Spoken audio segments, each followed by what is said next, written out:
These days, of course, it can be the height of luxury, and the A380 can take more than 550 passengers. But tonight, we turn the clock right back to remember how it used to be. Oh yes, the reason is it's been a special day for Manchester Airport, which these days has 20 million passengers a year. But it all started 75 years ago when a tiny hornet moth touched down in a deserted field, and today it was back, as Adam McLean reports. Golf at November Delta, runway 23 right, cleared to land, wind 150 degrees, 6 knots. Repeating history exactly 75 years later, this de Havilland Hornet moth was the first aeroplane ever to land at what is now Manchester Airport. Golf at November Delta, thanks for your help. Contact ground 121.850. 121.850, thank you very much for your help as well. Behind the controls today was its new owner, and Peter Minges, the son of the pilot who brought it here in 1937. Peter was overwhelmed by the opportunity to follow in his father Duncan's slipstream.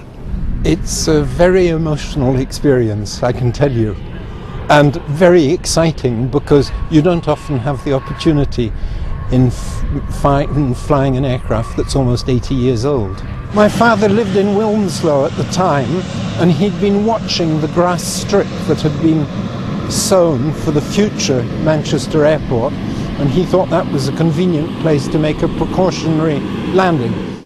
This two-seater biplane was due to land at the nearby Barton Aerodrome, but because of weather conditions, Duncan diverted here to Ringway, which was to become Manchester Airport. Since the first visitor arrived in the 1930s, billions have travelled through the airport. The world's largest passenger aircraft, the Airbus A380, flies to and from Manchester, and more than 19 million people make journeys each year. Aviation historian Alan Scholefield told me about the very different airfield that greeted the Hornet moth. Oh, it's changed dramatically. When it landed, it was all grass. One hangar, there was no terminal building. It hadn't been built yet.